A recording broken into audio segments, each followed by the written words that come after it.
So just when I thought this UFO scientist disappearing and dying story couldn't get more unusual, we've got a crazy new update. Now, if you don't know, there's been a bunch of American scientists, people that have worked on space technology, advanced aerospace engineering, a lot of things that, people think have something to do with the aliens or UFOs, or if you're less open-minded, these are people that are probably working on high-level defense contracts in very advanced weapon systems that America's probably able to use against adversaries. Now, damn near a dozen of these scientists have either gone missing or died very suspiciously in recent years. And my top theory was that what might have actually been going on is a hostile foreign government like China, Russia, Iran, take your pick, might have actually been making efforts to disappear some of the highest level scientists in America to stop America from getting weapons that would allow them to destroy those countries in a war. But now we're hearing that apparently scientists that are working on space and UFO technology in China are also disappearing. Now, I'm very suspicious, but at the same time, if it's happening to China, that makes me think, well, maybe it's, unless America's getting back and sliding and taking out Chinese scientists as get back for what's happening in America, it does seem like there maybe is a wider conspiracy going on. So let me inform you about what's going on. This is the latest, okay? And it appears that the US is not the only country that is dealing with UFO-linked scientists dying or going missing under unusual circumstances. So listen to this. What if it's not just happening in the U.S.? In China, several scientists have been dying in strange circumstances, sudden illnesses, car crashes, suicides, with their work connected to things like military AI, drones, and even Taiwan invasion scenarios.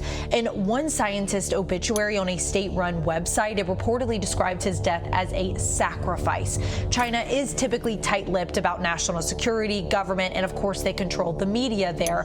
And so far, there is no proof linking these Chinese and U.S. cases. Back at home, the FBI and Congress are looking into a string of disappearances and deaths of scientists and government workers, many who had security clearances and access to defense, nuclear, and space secrets. Some lawmakers say that this is not just a red flag, but it's an alarm. So far, there is no proof that any of these cases are connected or a part of a larger plot. So it's very, very strange. Now, China is going through the same thing, okay? So I've got a list here of all the Chinese scientists that have so far been connected to this. And it's not just one, okay? It's not just one. There are many. It says Chinese scientists have been dying mysterious deaths too. And this was on April the 23rd, 2026, all right?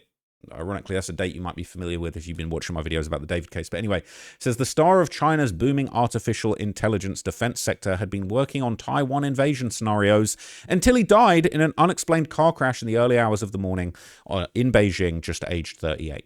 Many questions remain over the July 1st, 2023 death of Feng Yangge, a professor at the National University of Defense Technology who had won national competitions with his pioneering War Skull platform, such as, why did an obituary in the state-run science news website sciencenet.cn say he was sacrificed? Why was the brilliant scientist from Gansu province buried in a special cemetery in Beijing for the Communist Party elite?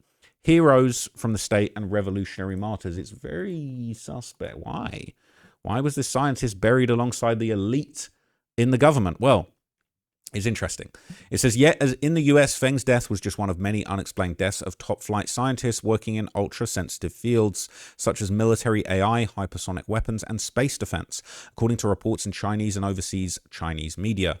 The phenomenon mirrors the wave of disappearances or deaths among American scientists that's now being investigated by Washington. In the US, there have been 11 cases. In China, at least 9. It's prompted a disturbing question that among some military analysts, is there a silent scientist war going on? I think there is. A mastermind war gaming Taiwan. Competition between the US and China is deepening, with the Chinese and Russian leaders having proclaimed changes unseen in a century to the world order, and that they're driving the change. The national power competition is taking place in large part in the fields of science and technology, which deliver not just economic but also decisive military prowess. In China, media and social media reports, obituaries have attributed the deaths to traffic accident or other unspecified accidents, or no cause at all. Their ages ranging from 26 to 68. Feng was leaving a work meeting in the Chinese capital when he died at around 2:35 a.m., according to the state-run China Daily, which cited a notice from the organizing committee of his memorial service. He had been working on a major task, the report said, without giving details. ScienceNet CM said he was sacrificed while performing official duties. Excuse me? Feng was a mastermind behind AI simulations of potential Taiwan scenarios, and it's very odd that the accident happened in the middle of the night, said an experienced researcher of the Chinese military who works at a Western think tank and who has been monitoring the situation. They agreed to comment only on the condition of anonymity due to the exceeding sensitivity of the issue. I don't think it's good for your health to be associated with this kind of thing, the researcher told Newsweek. That's suspicious. What do you mean? What do you mean? What? It's not good for your health being A person killed in a car crash would not typically be described as having sacrificed his life, said the researcher who speaks Chinese. The person also said Feng's burial in the hallowed Babaoshan Cemetery in Beijing was very odd. The areas where the deaths are occurring are in hypersonics in military AI, including swarming technology simulations, stuff that could really make a difference. These types of tech seem to be overrepresented in the clusters. The point could be not to eliminate the entire group, but if they take out some of the brightest minds doing path-breaking work, then it has a deterrent effect, the researcher said, adding that some of these cases will probably turn out to be complete accidents. Hypothetically, an adversary could be trying to slow China down. It's starting to look more and more unusual. The Chinese embassy in Washington, D.C. said they were not aware of the relevant situation when Newsweek reached out via email.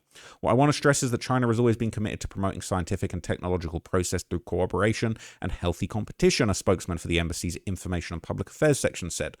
Asked by Newsweek, White House spokeswoman Anna Kelly did not comment on the China situation, but did say the White House continues to coordinate across the interagency in order to investigate these events and provide transparency to the American people, but we will not get ahead of the investigation.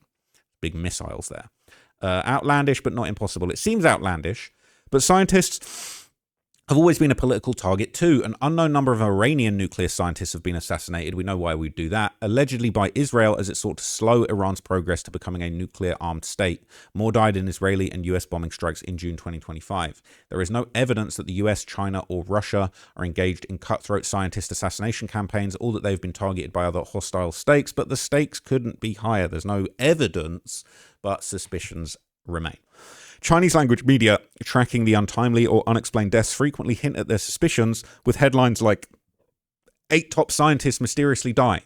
Taiwan's Formosa TV News called it extremely uncommon in a report last year. In the Communist Party ruled mainland of China and Hong Kong, speculation has swirled, but who would have thought that even in the 21st century, several Chinese geniuses who studied or visited overseas would die mysteriously and inexplicably, read one article. Some Chinese media have noted that other deaths, which are not among the 9 tracked by Newsweek, have occurred in the US, or that many of the scientists had spent time studying there. However, that is not unusual, as for decades China sent tens of thousands of its brightest scientists to train at America's top universities. So, many return to China either willingly or under subtle or not so subtle pressure to contribute to China's scientific, technological, and military modernization. More untimely deaths. Other deaths attributed to car accidents have included Zhang Xiaojin, 62 in December 2024, a space expert at the National Satellite Meteorological Center who specialized in weather monitoring and early warning systems, according to the South China Morning Post. Zhang is a top award given by the Chinese military for science and tech progress, although little information is available about his research project. In 2018, Chen Shuming, 57, a Chinese military scientist and microelectronics expert at the National University of Defense Technology, as leader of China's high-end weapon chip research and development team, died in a car accident, according to Electronic Engineering Times China. The celebrated chemist Zhu Jiangguan Guanyang died at age 51 in December 2023 with no cause of death given. In an obituary on sciencenet.cn, said that after years of study, Zhao had developed a more profound sense of doing what the country needs. The expert on materials, especially polymers, was a member of the Chinese Academy of Sciences and a researcher at the Dalian Institute of Chemical Physics who worked with organizations in practical applications for his research, and no cause of death was given. The hypersonics field has also lost experts such as Fang Daining, 68, apparently after an unexpected medical episode in South Africa in February of this year. Fang studied super strong materials for spacecraft and advanced engines at Beijing Institute of Technology, a key defense research university. The South China Morning Post reported, quoting an obituary it said was posted on the campus of his employer. Okay, is this all of them? Can we scroll through? Wow. bunch of them. Very, very interesting, okay? So another hypersonics researcher, Yang Hong, 56, who had worked at Wright State University in Ohio before returning to China to join the US-sanctioned Northwestern Polytechnical University, died in March, reportedly following an illness, the South China Morning Post reported. Last year, Zhang Daibing, 47, one of China's top drone experts and the former deputy researcher of the National University of Defense Technology's Unmanned Systems Research Institute, as well as the founder of the Yangzheng Technology Company, died in Changsha in Hunan province, according to Singapore's Lianhe Zhaobao newspaper, and no cause of death was given. Liu Donghao, 51, was a prominent data scientist who died in 2024 after an unspecified accident. Liu was the founder of Guizhou Big Data Protection Engineering Security Research and a pioneer in the field of China's data security management systems. Li Minyong, 49, was an internationally renowned biomedical chemist who was in the Ministry of Education's Talent Plan awardee and a member of the non-communist Zhigong Party that is part of the CCP's United Front, died in Guangzhou in November 2025 after a sudden illness. According to his obituary, he had developed innovative drugs guided by visualization and light-controlled regulation. Pretty serious stuff. Meanwhile, in the US, the string of missing or deceased scientists has drawn widespread attention and online speculation. It could be connected to a foreign operation, Representative Eric Burlinson said on Sunday the FBI is investigating. We're in a competition with China, Russia, and Iran on nuclear technology, advanced weapons, and space. Meanwhile, our top scientists keep on vanishing, the Missouri Republican posted on X. The growing list of deaths or disappearances of US experts in advanced space defense and nuclear fields in recent years was called pretty serious stuff last week by President Donald Trump, who added he hoped it was a coincidence. No official connections have been confirmed among the recent cases raised by online reports. So that is very interesting.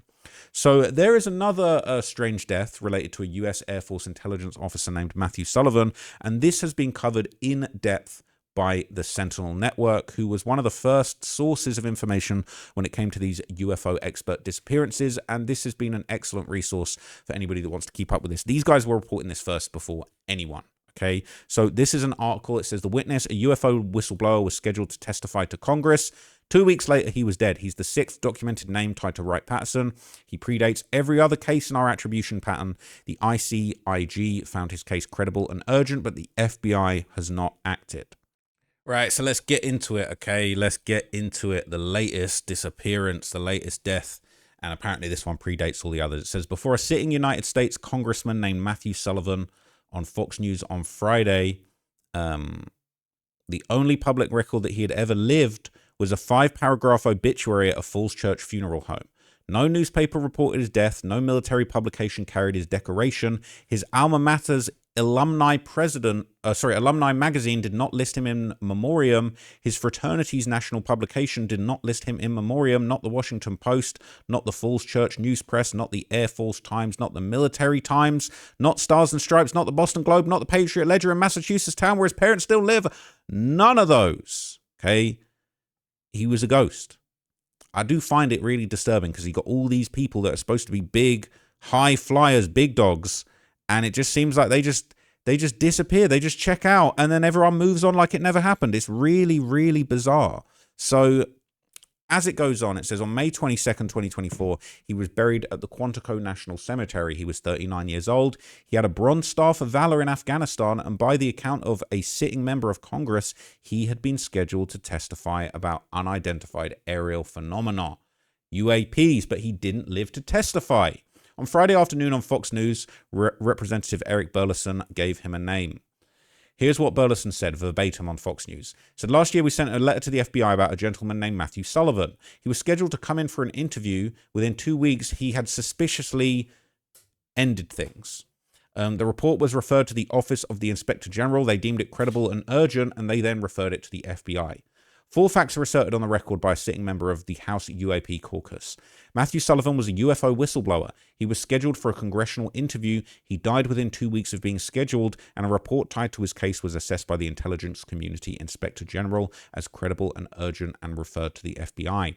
Till Friday, Matthew Sullivan's name had no public record in connection with the UAP whistleblowing. None. The sweep we conducted before writing this briefing confirmed that the name surfaced only in the obituary and in a memorial guest book at the funeral home. The man, Matthew James Sullivan, was born October 10th, 1984. He grew up in Marshfield Hills, Massachusetts. He went south for college to Clemson University, where he pledged Chi Psi and became a devoted Tiger. He was, by the account of all the people who loved him, a big thinker whose Siri voice-to-text function could never keep up with his thoughts. He chose the Air Force. He chose intelligence. His obituary, hosted by Dignity Memorial at Murphy Funeral Home in Falls Church, documents a career that reads like a map of the American aerospace intelligence establishment. He began at the 17th Training Wing at Goodfellow Air Force Base in Texas, the pipeline that produces Air Force intelligence officers. From there, he served with the 1st Fighter Wing, the 1st Fighter Wing's 27th Fighter Squadron at the Joint Base Langley Eustis, the unit that flies the F-22 Raptor. So the squadron gave him the call sign Quake. That's pretty cool. Langley is the same base where the unidentified drone swarmed for 17 consecutive nights in December 2023. As a U.S. Air Force intelligence officer, he rotated through 3 of the most sensitive postings available to a man of his speciality: the National Air and Space Intelligence Center at Wright-Patterson Air Force Base in Dayton, Ohio, the National Security Agency at Fort Meade, Maryland, and the Air Force Intelligence Agency. NASIC is the Air Force's primary producer of foreign aerospace intelligence. NSA is the National Signals Intelligence Agency. AFIA is the Air Force's strategic intelligence production component. 3 agencies, 3 disciplines, the full triangulation of what an analyst would need to develop a picture of foreign aerospace capability, including anomalous aerospace encounters. He deployed to U.S. Central Command and U.S. Indo-Pacific Command, the 2 combatant commands where many recent military UAP encounters have been documented. He earned a Bronze Star for Valor in Operation Enduring Freedom, the same Afghanistan campaign in which David Grush served. At some point before his death, he left uniform. According to a public tribute posted to the Memorial Guestbook, his final professional home was Acquisition Systems Associates, Inc., a defense consultancy headquartered at A75 Forestville Meadows Drive in Great Falls, Virginia, per Defense Contract Audit Agency and General Services Administration records. The firm's publicly stated expertise is ISR, space, rotary, fixed-wing aircraft, air and missile defense, ground vehicles, ordnance, and healthcare IT. The firm's president and CEO, Gary J. Gray, signed a public tribute on the Memorial Guestbook. He addressed Sullivan's wife and family. He called Sullivan our colleague and friend. And he wrote that Sullivan was with the firm for only a short time but made a lasting impact. Short enough that Sullivan does not appear on the firm's current personnel page, short enough that he does not appear in federal contractor records as named key personnel, short enough that he had not yet built a public digital footprint at the firm. The timing places Sullivan's departure from uniform and arrival at Acquisition Systems Associates in the narrow window before his death on May the 12th, 2024. He's survived by his wife, Amanda. So the phrase credible and urgent is not a casual descriptor. It's a statutory finding made by the Intelligence Community Inspector General under the Intelligence Community Whistleblower Protection Act. It applies to matters the ICIG formally assesses as substantively credible and of sufficient urgency to require escalation. It is the exact finding that was applied to David Grush's whistleblower complaint in 2022. By Representative Burleson's public statement on Friday, the same finding now appears in the administrative record of Matthew Sullivan's case. Read Matthew Sullivan's obituary side by side with David Grush's biography. Both were in Air Force intelligence officers, both served combat tours in Afghanistan, both earned decorations in that theater, both went to sensitive IC postings, both filed whistleblower complaints that Intelligence Community Inspector General assessed as credible and urgent, and both were scheduled to testify to Congress. One of them did. The near mirror is what makes this case structurally different to every other name on our attrition roster. Grush testified on July 26, 2023 to the House Oversight Subcommittee on National Security. That testimony became the reference architecture for the modern UAP disclosure movement. Matthew Sullivan was scheduled to give his own account, but he died, per Burleson, within 2 weeks of being scheduled. Here's what Grush would have been. He's what Grush would have been if Grush hadn't made it to the hearing. The NASIC overlap. In the 2023 debrief story that broke the Grush case, journalist Leslie Keene described a pseudonymous, that's a new word, corroborating source who went by the name Jonathan Gray. Keene described him publicly as a current U.S. intelligence official at the National Air and Space Intelligence Center. Matthew Sullivan served at the National Air and Space Intelligence Center. We're not claiming Sullivan was grey, we have no evidence of that, and neither does anyone else in the public record, but we are noting that Sullivan served in the precise institutional pool from which Grusch's corroborating witness came.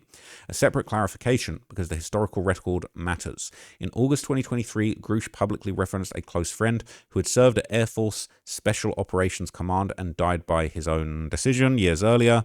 That person is not Sullivan. Grusch made his statement 9 months before Sullivan's death. Representative Burleson's another individual language in his early April 2026 Newsweek interview is therefore consistent with Sullivan being a second loss inside the same professional circle, not a reference to the earlier friend that Grusch had already named. So the Wright-Patterson cluster. Sullivan is the 6th documented name in our attrition reporting with direct institutional ties to Wright-Patterson Air Force Base. Dallas Hardwick spent her career at the AFRL Materials Directorate at Wright-Patterson. She co-invented Mondeloi, and she retired in 2012 with a stage 4 cancer diagnosis and died in 2014. Retired Major General William Neil McCaslin commanded the Air Force Research Laboratory at Wright-Patterson from 2011 to 2013. He disappeared from his Albuquerque home on February 27, 2026. Jacob Pritchard was an acquisition project manager in AFRL Sensors Directorate at Wright-Patterson. Jamie Pritchard worked at the Air Force Lifecycle Management Center at Wright-Patterson. First Lieutenant Jamie Gustaitis was an operations research analyst in AFRL's 711th Human Performance Wing at Wright-Patterson. She held a top-secret SCI clearance. She was an Air Force Academy graduate 3 years out. On the night of October 25th, 2025, all three died in a 12-hour window. Jacob Pritchard killed his wife Jamie at their Huber Heights home, drove to Gustaitis' apartment in Sugar Creek Township, killed her, drove to the West Milton Municipal Building, and killed himself on camera. The Air Force Office of Special Investigations is the lead investigative agency. Months later, no motive has been determined. Matthew Sullivan served at the National Air and Space Intelligence Center, which is also at Wright-Patterson. He died on May the 12th, 2024. 6 people, 1 base, 5 of them dead or missing in a 19-month window. 80 years of UAP lore has centered on the hangar complex at Wright-Patterson. We have previously treated this base as a point on a map, but the roster does not allow that anymore. Okay, these are all the deaths occurring on time, and basically this is proximity to disclosure. So it's saying all these people were very close to disclosing information about UAPs, and they started dying first, and now people that are actually not proximate to the disclosure, now they're getting them. So it says the timeline. Matthew Sullivan died on May 12, 2024. Frank Werner Mywald, the JPL instrument manager we documented in the blind spot, died on July the 4th, 2024. 53 days separate them. When we published the blind spot, we wrote that Mywald had extended the attrition timeline backwards by nearly a year. We wrote verbatim, if this pattern has a beginning, it may be here, Independence Day 2024. Sullivan moves the beginning again. He is now the earliest documented death in the attrition pattern. He died before Mywald, he died before Chavez, he died before Reza, he died before everyone. Sullivan was the only one scheduled to testify to Congress. Representative Burleson sent a letter to the FBI in 2025, roughly 1 year after Sullivan's death. The FBI, by Burleson's account on Fox News on Friday, has not acted. On Friday afternoon, April 17th, 2026, Representative Burleson named him publicly. What we don't know. The manner of death is not stated in the obituary. Burleson has asserted that self-deletion and has asserted that the self-deletion was suspicious enough to warrant an FBI referral. We have no independent confirmation of the manner of death. We make no claim as to what actually happened on May 12, 2024. We have no independent confirmation that Sullivan was scheduled for a congressional interview beyond Burleson's on-record statement. We have no public record of the ICIG complaint, the FBI letter, or the ICIG finding. These are plausible and consistent with the statutory framework, but they're not public documents. We do not know the exact dates of Sullivan's service at NASIC, NSA, or AFIA. We have not contacted the Sullivan family, and we are not seeking comment. The attrition context. This is the 13th name on our roster. In documentation order, he is the most recent. In chronological order, he is the first. So they're saying they've gone back and discovered the first of 13. In the previous 12, in order of documentation, Frank Mywald, Anthony Chavez, Monica Reza, Melissa Casillas, Jacob Pritchard, Jamie Gustaitis, Nuno Lauriero, Carl Grillmayer, Neil McCaslin, Dallas Hardwick, James T. Ryder, all 12 are documented in prior Sentinel briefings. Matthew Sullivan is different from every one of them in 2 specific ways.